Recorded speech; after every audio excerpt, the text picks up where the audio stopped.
Olá, muito bom dia. É uma alegria e uma satisfação de mais uma vez poder me dirigir e falar com você.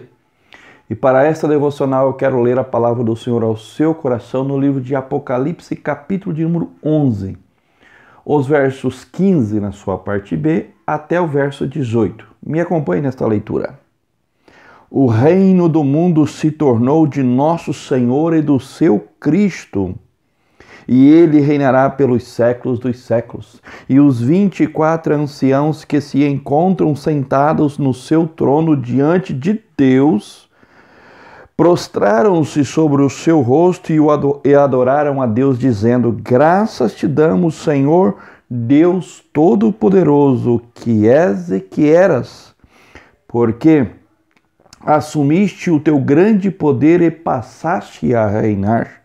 Na verdade, as nações se enfureceram.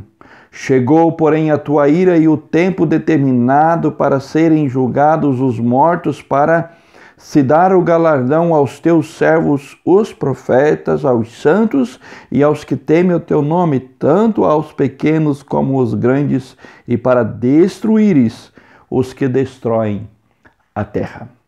Aqui nós vemos uma revelação que o apóstolo João teve da parte do Senhor Jesus Cristo sobre exatamente aquele momento em que ele há de apresentar-se nas alturas para julgar a todos. E como que é que o apóstolo João apresenta a Cristo Jesus, o Todo-Poderoso, glorioso, majestoso, eterno? E quem ele é? E o reino do mundo se tornou de nosso Senhor e do seu Cristo, e ele reinará pelos séculos dos séculos. Ou seja, ele vive, ele está sentado à direita do Deus Pai, no trono e sobre o trono do universo, e ele reina pelos séculos dos séculos. Ele não virá na sua segunda vinda para reinar, porque aqueles que dizem que o Senhor Jesus ainda virá para reinar o que eles chamam de milênio, então eles querem dizer que hoje Cristo não reina?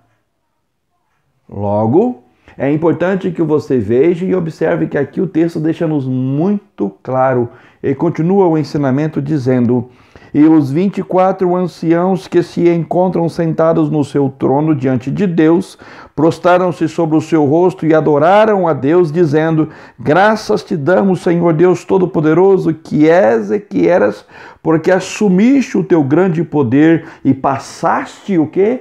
A reinar.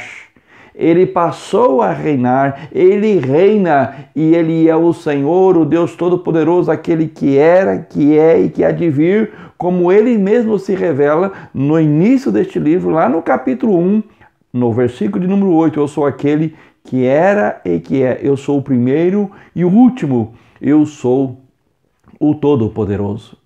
E todos os reinos da terra, e todos os governantes, ministros, presidentes, chefes de nações, primeiros ministros, aqueles que porventura governam pequenos povos, tribos, e não importa quem seja essa pessoa, todos estão sob o poder, o governo, o domínio e a autoridade de nosso Senhor e Salvador Jesus Cristo Todo-Poderoso. Quer as outras religiões, quer os homens aceitem, confessam, reconheçam ou não, é problema de cada um.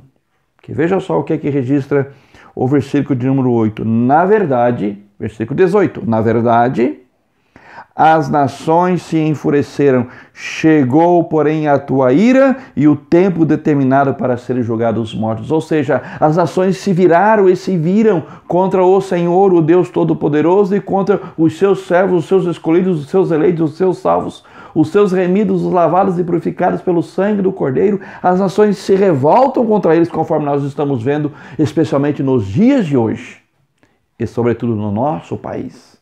A gente vê a raiva, o ódio com que aquelas pessoas falam do povo de Deus, de Cristo, da palavra do Senhor, da sua cruz. E continua o texto dizendo e nos revelando: para se dar o galardão aos teus servos e também aos profetas, aos santos e aos que temem o teu nome, tanto aos pequenos como aos grandes. E aos outros, o que ele fará? E para destruíres os que destroem a terra. Portanto, você prestará contas ao Senhor dos seus atos, das suas palavras, das suas obras, aqueles que já vieram neste mundo desde Adão e até aquele último que há de nascer na iminente volta de Cristo, todos apresentar-se-ão diante dele e a ele prestarão conta. Portanto, prepara-te. Prepara-te, porque nós não sabemos nem o dia nem a hora, mas uma coisa sabemos, que o juízo do Senhor e o supremo juiz virá. Que Deus esteja falando ao seu coração por meio da sua palavra. Pai, obrigado por esse precioso ensinamento, que o Senhor nos leve a ter uma vida de santidade, de justiça, de retidão. E quando o Senhor Jesus apresentar-se nessa altura, diante dele nos colocamos e nos entregaremos e nos prostraremos ante o seu trono de graça, pois ele vive e reina pelos séculos dos séculos. Amém. Que assim você creia, confesse, reconheça e seja um instrumento útil nas mãos do Senhor para o louvor da sua glória, hoje e sempre. Amém.